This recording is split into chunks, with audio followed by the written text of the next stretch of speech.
안녕하세요, 수험생 여러분, 전성화입니다. 자, 법학개론 이어서 진행하죠. 21번.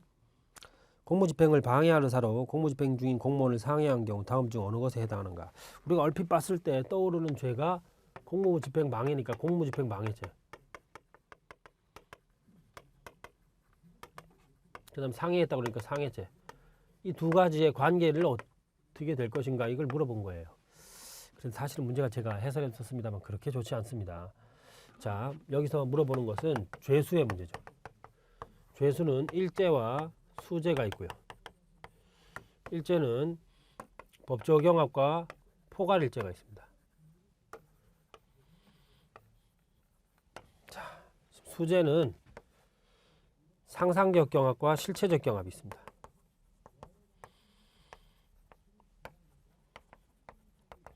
시험에 나올 수 있다면 이쪽이 좀 가능할 테니까 아마 이쪽 문제를 낸 것 같아요. 상상적 경합은 행위가 한 개인데 수재에 해당하는 것 이런 뜻입니다. 실체적 경합은 행위가 수개여서 수재에 해당하는 것. 행위가 뭐 2개 이상이어서 수재. 이건 뭐 당연하겠죠. 문제는 행위가 한 개인데 어떻게 수재에 해당할 수 있냐 이 말이죠. 예를 들어서 이거 한번 보세요. 갑이라는 사람이 내무반에 고참 ABC가 있어요. 남자들 군대 갔다 오신 분 다 아십니다. 그죠? 이가 바득바득 깔린다 이 말이죠. 그래서 얘가 수류탄을 던졌어요. 사실은 해서는 안 될 행동을 했다 이 말이죠. 그래서 3명을 동시에 죽였어요. 던진 행위는 뭐예요? 행위는 던진 행위 한 개입니다. 근데 발생은요, A에 대한 살인죄, B에 대한 살인죄, C에 대한 살인죄 3개죠. 행위는 한 개인데 발생한 결과가 3개다. 그러니까 이게 뭐예요? 상상적 경합이 됩니다. 아시겠죠? 이게 바로 상상적 경합이에요. 지금 우리 문제에서는 그런 의미로 된 것 같아요. 자, 이쪽 한번 가봅시다. 자, 공무집행 방해죄와 상해죄에 다 해당하는데 행위가 몇 개 있어요. 아무리 찾아봐도 자, 공무집행 중인 공무원을 상해했다는 행위 하나밖에 없어요. 그죠? 왜냐하면 우리 형법에는 공무집행 치상죄가 없습니다. 공무집행 치상이 없어요. 공무집행을 해서 결과가 상해로 이르게 하는 공무집행 방해 치상죄가 없어요. 그런데 참고로 그냥 알아두십시오. 특수공무집행 방해, 무기 같은 걸 들고 공무원의 일을 방해했어요. 그래서 특수공무집행 방해에는 결과가 치상이 있어요. 상해 결과를 일으켰을 때 치상이라는 죄가 있습니다. 그런데 일반 공무집행 방해는 치상이 없어요. 그러니까 이 두 죄가 수죄가 된다 이 말이에요. 의미는 행위는 하나니까 상상적 경합이다 이렇게 된 것 같아요.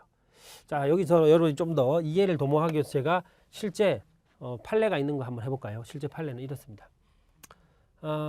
음주운전과 무면허운전은 다 처벌하고 있습니다. 그죠? 이 두 가지를 무슨 죄에 무슨 관계로 볼 거냐? 상상적 경합이 될 수 있냐 이 말이죠. 상상적 경합은 가능합니다. 이 상상적 경합은 행위가 한 개라고 그랬죠. 자, 이제부터 요걸 제가 조금 어렵게 설명을 드릴게요. 이 행위가 한 개라는 말의 의미는 행위가 동시에 가능하고 중첩이 돼야 됩니다. 어떻게 보면 사실 비슷한 말이긴 한데 쉽게 말하면 이거예요. 음주운전하면서 동시에 무면허운전 할 수 있어요? 그렇죠. 무면허자가 술 마시고 운전하면 동시에 음주운전, 무면허운전 다 할 수 있죠. 그런 겁니다. 이게 바로 상상적 경합의 개념이 되겠습니다. 그럼 실체적 경합은 아예 명시적으로 행위가 다른 겁니다. 그죠? 자, 예를 들면 갑이라는 사람이 자, A를 술집에서 상해했어요. 술집에 상해하는 바람에 나머지 손님들이 다 나갔습니다. 그러면 자, 행위는 상해한 거 하나 같죠. 그죠? 그죠? 근데 손님들 나가도록 또 여러 가지 행동을 했다고 치면 이게 뭐냐면 상해죄와 업무방해죄의 실체적 경합입니다. 실제 판례가 그렇죠. 실제는 슈퍼마켓 사건이지만 행위가 여러 개면 그렇습니다. 아시겠죠? 그래서 행위가 한 개냐 여러 개냐의 문제가 있습니다. 아시겠죠? 자, 문제 22번. 다음 중 옳지 않은 것은 1번. 동거하는 친족만을 사용하는 사업장은 근로기준법에 적용을 받지 않습니다. 이 동거하는 친족만, 그죠? 근로기준법에 적용받지 않습니다. 동거하는 친족끼리니까 그렇다 이 말이죠. 간해수공업 이렇게 한번 생각해 보세요. 2번. 단체 협약에 특별한 규정이 있는 경우에는 임금의 일부를 공제할 수 있다. 특별한 규정이니까 그렇게 생각하시면 돼요. 특별한 규정이니까 뒤에가 뭐뭐 할 수 있다. 그죠? 네, 됐습니다. 원칙은 뭐라는 거예요? 공제할 수 없다는 얘기죠. 그걸 잘 기억하셔야 됩니다. 세 번째, 사용자와 근로자와의 합의에 의해서 1주간의 연장 근로는 얼마 할 수 있냐? 1주에 연장 근로 시간. 한 주 동안의 연장 근로는 12. 아시겠죠? 12시간, 12시간입니다. 15시간이 아니에요. 그죠? 그래서 이걸 암기하게 해드릴까요? 연장 근로를 놓고, 연장 근로 근로자들은 싫어하죠. 사장님은 또 좋아합니다. 서로 간에 10일을 벌리고 있다. 아유, 외우기 쉽다. 그죠? 10일을 벌리고 있다. 이렇게 10이라는 숫자 연상하세요. 그 다음 네 번째, 사용자는 1년간 80% 이상 출근한 근로자에게 15일의 유급휴가를 줘야 돼요. 유급휴가는 15일입니다. 80% 이상 근로했어요. 그럼 15일 이상 유급휴가를 줘야 됩니다. 유급이에요, 이거. 유급휴가. 자, 이것도 이렇게 기억하세요. 8은 팔팔하다. 팔팔한 15생. 15 하고 있다 그러죠. 견습생. 15생에게 유급휴가를 줬다. 이렇게. 23번. 사회보장법의 분야에 속하는 법률은 뭐냐? 사회보장법은 밑에 해설에도 있습니다만 사회보험 원래 이게 조금 어려운 파트죠. 그죠? 근로와 관련된 법률, 복지 관련 법률 좀 어렵습니다. 이 사회라는 것은 원래 의미가 약자 보호를 의미하죠. 그래서 여기 나오는 사회보장법은 약자와 관련해서 보장하는 법들 이런 뜻이죠. 그럼 그 약자가 누가 있냐? 사회보험. 의료의 사각지대에 있는 사람들을 보호하기 위한 사회보험. 제가 지금 의료보험을 대표로 예를 들어서 사회보험에 예를 든 거예요. 그 다음 공공부조. 두 번째 뒤에 가면 공공부조는 독립문제 있더라고요. 공공부조는 그냥 묻지도 않고 따지지도 않고 도와주는 거예요. 자, 이 공적부조도 다 같은 말입니다. 이 부조란 뜻이 그래요. 여러분 부조했다 이런 말 들어보셨습니까? 상갓집에 부조했어.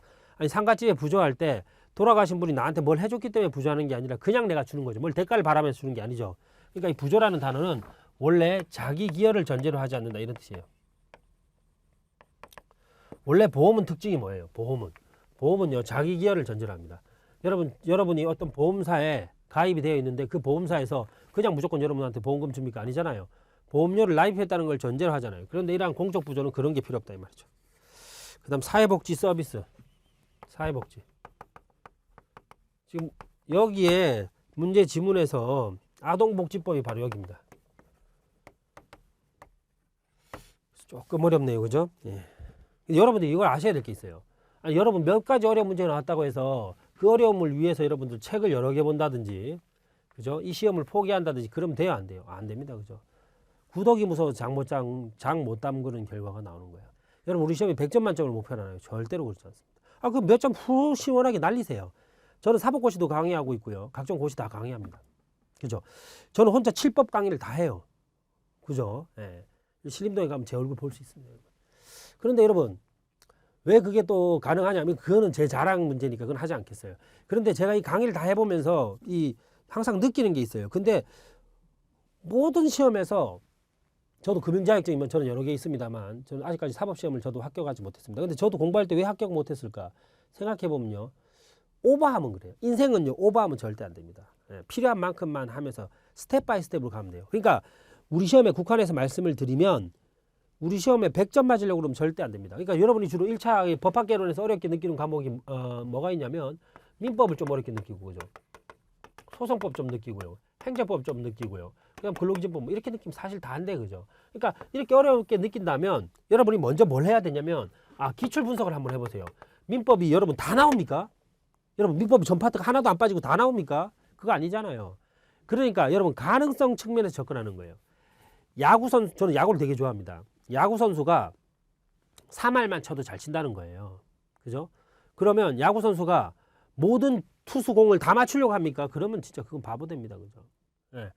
저 투수가 던지는 공은 주로 바깥쪽이 많더라. 그리고 저 투수가 어떤 포지션 이렇게 자세를 취하면 바깥쪽으로 주로 던지더라. 홈플레이트를 안쪽에서 밟았는지 저쪽에 오른쪽 끝으로 밟았는지 왼쪽 끝으로 밟았는지에 따라 차이가 나더라. 이런 걸 유추해서 야구는 확률의 게임이라고 그러잖아요. 그러니까 인생도 확률의 게임이거든요. 수험도 확률의 게임입니다. 그러니까 먼저 기출 문제를 보면서 패턴을 잡고요. 근데 내가 자주 나오는 파트 중에 나 이거 절대로 모르겠다. 그럼 그냥 그 문제 포기해요. 저는 뭐 시작도 전에 포기를 가르치냐 이런 이상한 강사를 받는 이렇게 얘기하셔도 할 수 없어요. 포기할 걸 포기하고 나머지 내가 할 수 있는 분야에 집중하세요. 그럼 합격합니다. 아니 다 틀려도 되는 시험이 아니잖아요. 물론 다 맞춰도 되는 시험도 아니지만 우리는 다 틀려서는 절대 안 되지만 다 맞춰야 되는 시험이 아니잖아요. 그죠 여러분. 그러니까 내가 약한 부분을 적절하게 버리란 말이에요. 그리고 홀가분하게 가십시오. 아시겠죠? 예. 지금 제가 어렵게 실제로 느껴지는 게 한 3문제, 4문제 정도 있었습니다. 지금까지 강의에서. 그 설령 예를 들면 4문제 내가 다 포기했어요. 지금 우리가 20 몇 번째까지 했죠. 22번까지 했는데 그럼 18개 맞춘다고 여러분 떨어집니까? 떨어지지 않아. 오히려 고득점이잖아요. 그렇게 이해하시면 되겠죠. 그 다음에 24번. 사회보장 기본법상 국가와 지방자치단체의 책임 하에 생활 유지 능력이 없거나 요거죠. 공공부조. 이 공공부조는 쉽게 말하면 보험료 낼 돈 형편도 없는 거예요. 그죠? 우리 산동네, 달동네 사시는 어르신들 보면 아무 형편이 없어요. 그죠? 그래서 무조건 지원만 받아야 되는 사람들, 그런 사람들을 위한 서비스는 뭐예요? 바로 이걸 우리가 공공부조라고 한다. 이 말이죠. 다음 25번 근로기준법에 관한 설명을 옳지 않은 것은 1번 근로계약이란 근로자가 사용자의 근로를 제공하고 사용자는 이에 대해서 임금을 지급하는 것을 목적으로 하여 체결된 계약을 말한다. 쉽다. 두 번째 근로기준법에서 정하는 기준에 미치지 못하는 근로조건을 정한 근로계약은 근로계약 전체를 무효한다. 이거 상당히 중요한 거죠. 자, 이 무효에 대해서 좀 설명을 드리면 이쪽으로 한번 가볼까요? 자, 무효에 대해서 좀 설명을 드리면 우리 민법에서는 무효가 전부 무효가 원칙입니다. 무효 부분이 조금만 있어도 무조건 전부 다 무효합니다. 예를 들어서 사과를 내가 5개 주문했어요. 1개, 2개, 3개, 4개, 5개. 명절에 쓰려고 선물용 사과 5개를 주문했는데 이 하나가 심하게 썩었어요. 그럼 이 계약 전부 다 무효고 아예 깨끗한 걸로 다시 바꿔주세요. 이렇게 합니다. 여러분 이거보다 더 쉽게 말씀을 드릴까요? 여러분 국을 먹었어요. 여러분 설렁탕을 시켰는데 설렁탕에 모기 한 마리가 빠져 있어요. 그럼 여러분 설렁탕에 모기만 걷어서 숟가락으로 떠서 드시는 분도 계시죠. 반면에 이거 전부 다 바꿔달라는 분이 계시죠. 우리 민법은 어떻게 하길 원하다는 거예요. 용기 있게 말하라는 거예요. 다 바꿔주세요. 그래서 우리 민법은 전부 무효가 원칙입니다. 그런데 예외적으로 일부 무효가 가능한 거예요. 일정한 조건 하에서. 근데 근로기준법이나 약관규제법도 있어요. 약관규제법. 근로기준법이나 약관규제법에서는 일부 무효가 원칙입니다. 이것은 약자 보호 때문에 그렇죠. 근로자를 보호하고 약관을 체결한 사람을 보호하기 위해서 그렇습니다. 그럼 어떡하라는 거예요? 요거 덜어내고 먹어라 이 말이죠. 그죠? 이거라도 혜택을 받아라 이런 뜻이에요. 더러운 거 먹어라 이런 말이 아닙니다. 아시겠죠? 좋습니다. 그래서 그 점을 조심하시고요. 그다음 세 번째, 사용자는 근로계약을 체결할 때 근로자에게 소정 근로시간을 명시해야 된다. 그렇죠. 그래야 우리가 아까 본 것처럼 유효시간의 80% 이상을 일하면 15일 이상의 유급휴가를 주는 거죠. 그다음 네 번째, 사용자가 경영상 이유에 의해서 근로자를 해고하려면 긴박한 경영상의 필요가 있어야 되겠죠. 26번, 주식회사의 이사에 관한 설명으로 옳지 않은 것은 이사는 주총에서 선임합니다. 그죠? 그죠? 주식회사에 기관이 있습니다. 필수적으로 둬야 되는 기관이 있죠. 자, 이사, 감사, 이사회, 사원총회 뭐 이런 거 있습니다. 그죠?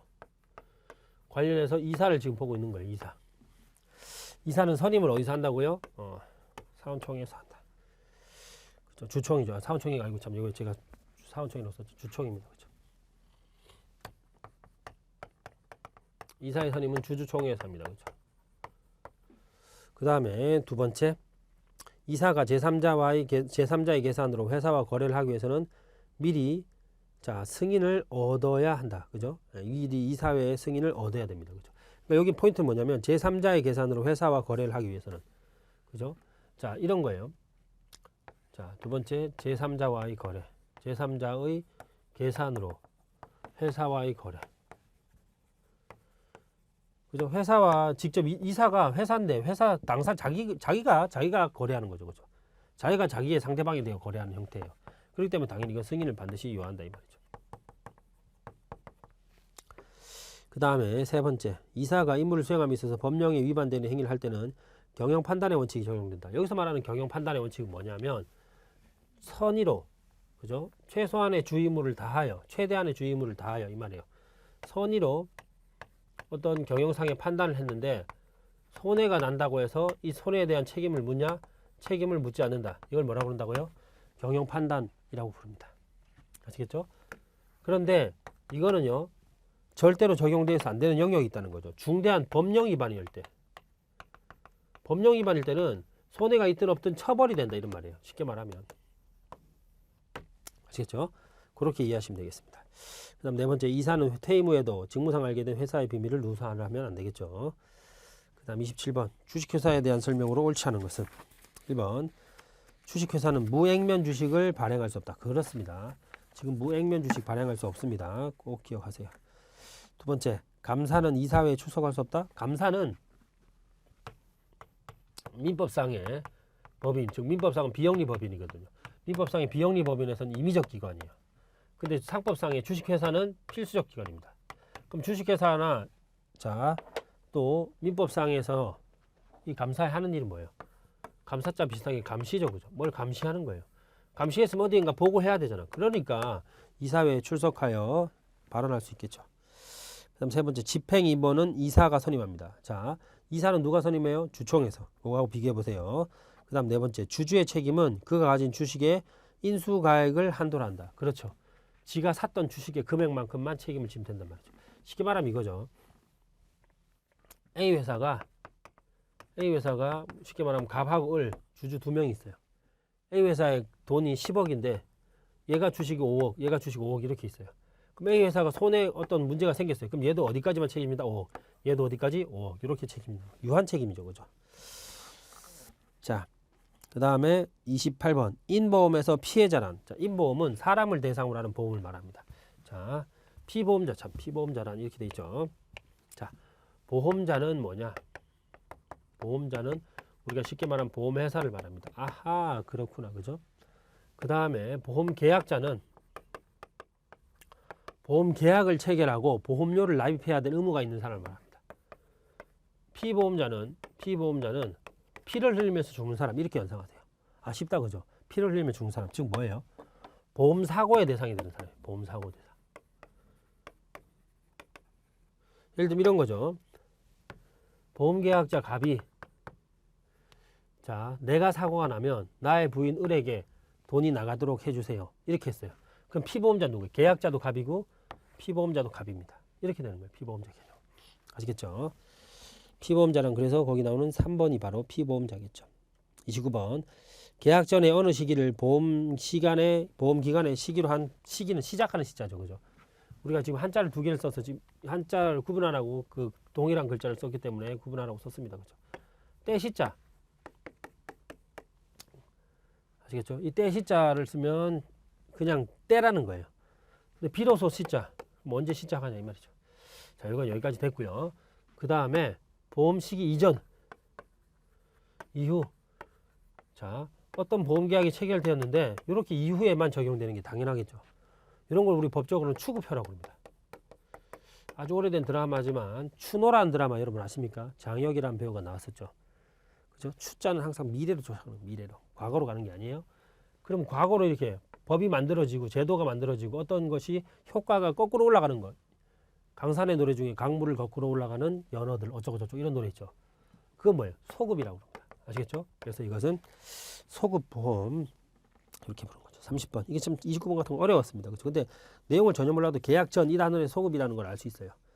법령에 의해서 부여된 자기 의무, 수의는 급부 의무를 특정한 경우에 해제해주는 키워드가 의무의 해제죠. 의무의 해제. 그럼 해제라는 단어를 여러분 잘 모른다 해도 느낌상 여러분 뭐가 와요? 의무가 없어진다 이런 느낌이 오죠. 그죠? 그러니까 거기에 그런 의미가 뭐가 있어요? 면제 있네. 그죠? 면제. 그렇죠? 그 다음 31번. 지방자치법상의 주민의 권리가 아닌 것은 자, 주민의 권리. 주민은요 여러 가지 권리가 있습니다. 거기 나오는 것처럼 주민투표권도 있어요. 주민투표권. 그 다음에 공공시설 이용권 당연히 있죠. 자, 그 다음에 균등한 행정 혜택을 받을 권리도 있고요. 그 다음에 지방세 감면에 관한 조례 개폐 청구권, 조례 제정 청구권. 자, 이 조심할 것은 조례 제정 청구권이 있어요. 이러한 조례를 만들어 달라고 할 수 있는 권리는 있습니다. 아시겠죠? 이러한 조례 제정 청구권은 있어요.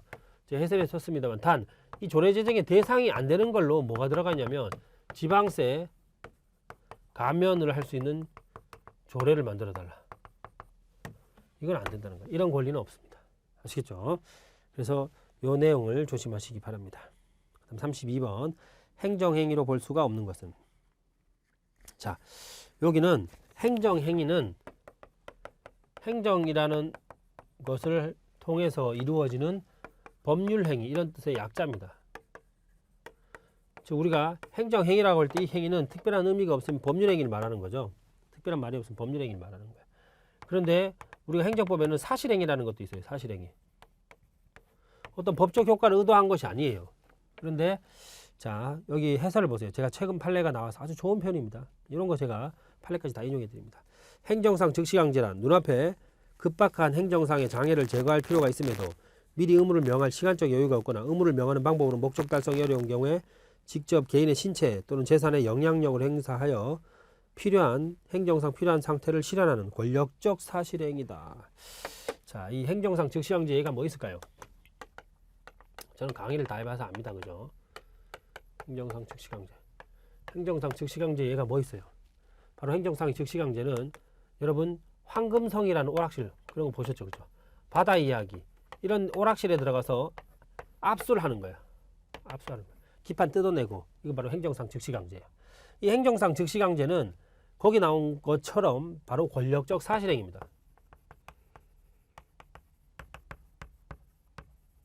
권력적이라는 것은 뭐냐면 같은 말 한번 써볼까요? 처분, 그 다음에 헌법 소원으로 들어가면 공권력 행사, 불행사 다 같은 말이에요. 공권력하고 같은 말이에요. 즉 이것은 뭐냐면 국가기관이 위에서 국민에게 일정한 명령, 그죠? 그 다음에 권리, 의무와 관련된 행위를 하는 것을 우리가 권력적 사실행, 권력이라고 합니다. 권력. 사실행위란 말의 의미는 뭐냐면 거기 자료에도 한번 보세요. 자료에도 있습니다만 다시 한번 읽어볼게요. 자, 셋째 줄 직접 개인의 신체 재산에 실력을 행사하는 거예요. 그러면 이게 원래 행정은 뭐예요? 이거는 이 기판을 떼어서 이러한 짓을 못하게, 업무를 못하게 하는 거죠. 업무를 못하게 하는 게 목적인데 이 업무를 못하게 하는 행위를 바로 하는 게 아니라 사람을 대상으로 하는 거예요. 그렇죠. 이런 측면에서 이걸 사실행위라고 보는 겁니다. 조금 어려운 설명인데 이건 나중에 다시 한번 말씀드리기로 하고 이게 행정상 즉시강제가 바로 사실행위라는 걸 좀 기억을 하시기 바랍니다. 권력적 사실행위예요. 꼭 기억하세요. 그 다음 33번 공무원의 재산상의 권리인 것은 재산적인 권리. 우리가 앞 시간에 재산권 했을 때 위자료 청구권이 재산권이다. 요가 있었죠. 요자가. 여기도 지금 돈과 관련되는 얘기죠. 신분권, 신분 보유권 당연히 신분이죠. 그래서 여기 보수 청구권. 34번. 정답이 지금 4번입니다. 33번 정답. 34번. 채권자가 그의 채권을 담보하기 위해서 채무에 여기서부터 또 다시 민법이 나오더라고요. 자, 채권자가 그의 채권을 담보하기 위해서 변제기까지 채무자로부터 인도받은 동산을 점이 유치하기로 약정하고 자, 거기 해설에도 썼습니다만 채권자가 채권의 담보로 동산을 받아요. 그죠? 거기에 우선 변제까지 효력이 있습니다. 이게 바로 유치권이에요. 죄송합니다. 큰 실수했네. 이게 바로 질권입니다. 지금 머릿속에서 유치권하고 비교해드려야지 자꾸 생각하니까 제가 모르게 그런 말이 나왔네요. 자, 그럼 유치권은 뭐냐? 지금 제가 비교하려는 유치권은 뭐냐 하면 유치권도 객체는 동산, 물론 또는 유가증권을 포함하는데 어쨌든 동산이긴 해요. 그런데 유치권 우선 변제권이 없어요. 이게 차이가 있죠. 이게 유치권입니다. 그 다음 35번 갑이 과수가 식재된 심어진 을 소유의 토지 위에 권원 없이 자 건물을 신축하고 있는 경우에 자 쉽게 말하면 이거죠. 땅은 누구 거예요? 을 거예요. 여기에 이제 나무도 있어요. 근데 갑이 지 맘대로 남의 땅에 건물을 지었단 말이죠. 그죠? 그럼 여기에 을이 일정한 권리가 있겠죠. 을이 갑을 상대로 행사할 수 있는 권리는 뭐냐? 잘 보세요. 을은 소유자죠. 소유자라는 것은 물권이 있고 소유권이 물권입니다. 그 물권이 방해받죠. 이럴 때 하는 게 바로 물권적 청구권이에요. 나가라. 건물을 철거하고 나가다오. 물권적 청구권이에요. 그럼 여기 물권적 청구권에 해당하는 것은 공사를 하고 있다면 공사를 중지하고 그 다음 이미 공사가 끝났다면 방해 배제 청구하고 그 다음 손해배상을 청구하고 채권적 권리로서 그렇죠. 그러니까 2번하고 4번은 물권적 청구권이에요. 근데 3번은 채권적 청구권. 채권입니다. 채권. 근데 토지 매수 청구권 없죠. 지건데 뭐 지가 매수해요. 그죠? 물론 이런 의미겠죠. 을이 갑한테 토지를 매수해가라 이렇게 요구할 수 있는 이런 권리는 없습니다. 아시겠죠? 그 다음 36번 민법상 전형계약에 관한 설명을 옳지 않은 것은 이건 예전에도 나온 적이 있습니다. 전형계약의 전자 앞에 법을 넣어버리면 법전형 계약 즉 법전에 정해진 계약들 법전에 우리 있는 계약들 이 말입니다. 아시겠죠? 첫 번째 현상광고는 쌍무계약이다. 지금 바로 틀렸네요. 현상광고는 뭐냐면 갑이라는 사람이 음료수를 하나 만들었어요. 음료수 비타민 음료수 하나 만들었는데 요거 이름을 지어주세요 하고 공모를 했습니다. 요걸 바로 현상광고라고 그래요. 그러면 여기에 응모할 응모자가 있어요 없어요? 응모할 의무자는 없어요. 응모해도 되고 안 해도 되잖아요. 따라서 의무는 얘만 집니다. 응모하면 거기에 맞는 상품을 줘야 되니까. 그렇죠. 그래서 이것은 편무계약입니다. 위임은 무상계약의 원칙이다. 아주 중요합니다. 위임은 무상, 돈 없이 하는 무상이 남의 일 처리해 주는 거 무상의 원칙입니다. 단 이렇게 무상이어도 꼭 시험에 나옵니다. 이건 언젠가 한번 꼭 나옵니다. 무상이어도 얘는 선량한 관리자의 주의 의무가 있습니다. 선량한 관리자의 주의 의무가 있어요. 이게 뭐 때문에 지금 제가 익하고 있을까요? 또 사투리 갑자기 튀어나왔네. 익하고 그죠? 이러고 있을까요? 그죠? 또 혼자 필 받으면 사투리가 막 나옵니다. 그죠? 예. 저랑 같은 네이티브 스피커들은 제 말 뭔 소리인지 알 수 있습니다. 그죠? 근데 사투리를 모르시는 분들 계시죠? 예, 죄송합니다. 자, 요건 뭘 비교하려고 제가 이랬을까요? 임치하고 비교하려는 거예요. 임치. 물건을 보관하는 게 임치인데 임치는 무상이면 무상 수치인 관련해서 무상으로 남의 물건을 보관해 주는 사람 무상 수치인이에요. 무상 수치인은 성과는 뭐가 없어요. 차이가 있습니다. 그 다음 이자부 소비대차 계약은 쌍무 계약이다. 소비대차 계약은 돈 빌려주고 돈을 돌려받는 것을 소비대차 계약이라고, 이자부 소비대차 계약이라고 합니다. 따라 채무자는 이자를 납부해야 될 의무가 있고요. 그죠? 나중에 돈도 변제해야 될 의무가 있죠. 그 다음에 채권자는 돈을 빌려줘야 될 의무가 있죠. 그러니까 이건 쌍무 계약 맞습니다. 그 다음 37번 민사소송법상 심리의 원칙이 아닌 것은, 자, 우리가 형사소송법에서 공판이라는 것처럼 민사소송법에도 이제 본안이라는 게 있습니다. 이 본안에 대해 서로 다투겠죠. 그걸 심리라고 그래요. 서로 말하는 거 들어보고 그렇게 하는 게 심리입니다. 조사하고. 그래서 말로 다투라 변론주의. 당사자에게 중심을 맡긴다 당사자주의. 그 다음에 당사자가 해달라는 거에 대해서만 판단해 주겠다 처분권주의. 그런데 동시제출주의라는 거 없습니다. 참고로 그냥 혹시 수시제출 그러면 맞아요. 수시제출. 아시겠죠? 그 정도 받으시고, 그 다음에 38번 경비계약. 경비계약은 계약이니까 당사자 합의로 성립하죠. 즉 요물계약이 아니라 이 말이에요. 우리 민법에 요물계약, 요물, 우리 개혁 콘서트 때 요물 이런 거 나오죠. 요물, 현대, 예금, 계약 이렇게 암기하세요. 현은 현상광고, 대는 대물변제, 예금은 예금계약, 계약은 계약금 계약. 다시요. 현은 현상광고, 대는 대물변제, 예금은 예금계약, 계약은 계약금 계약. 요것만 요물계약입니다. 두 번째, 경비 업무 도급인은 특별한 사정이 없는 한 경비 업무를 완성한 후에 지체 없이 경비업자에게 보수를 지급해야 된다. 즉 보수는 언제예요? 후급이죠.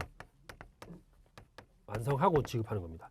지금 경비 업무를 도급으로 오고 있는 거예요. 도급은 일의 결과가 있어야 되는 결과 채무입니다. 그렇기 때문에 그렇다는 거죠. 그 다음 세 번째, 경비 업무 도급인은 경비업자가 경비 업무 완성하기 전에 손해를 배상하더라도 해지할 수 없다. 아닙니다.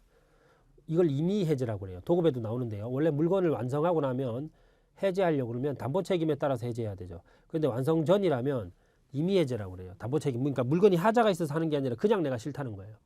우리가 이건 뭐하고 똑같냐면 여러분이 홈쇼핑에서 물건 샀을 때 단순 변심으로 물건을 돌려주는 거, 이런 거 말하는 거예요. 근데 그때는 손해배상이 있으면 손해를 배상하면 해제할 수 있다는 게 우리 민법의 원칙입니다. 그 다음 네 번째, 경비 업무 도급인은 경비업자의 규책 사유로 그 업무의 이행이 불가능하게 된 경우에 불가능 동그라미 치고 불능, 이게 이행불능이죠. 이행불능 시의 손해배상을 우리는 전보배상이라고 합니다. 자, 오른쪽에 39번 손해배상에 관한 설명을 옳지 않은 것은, 자, 1번 경비업자는 경비원이 업무 수행 중 과실 동그라미 하시고 경비 대상에 손해가 발생하는 것을 방지하지 못한 때는 그 손해를 배상해야 된다. 즉 경비업자는 사용자 책임 뭐 이렇게 부담한다 이 말이죠.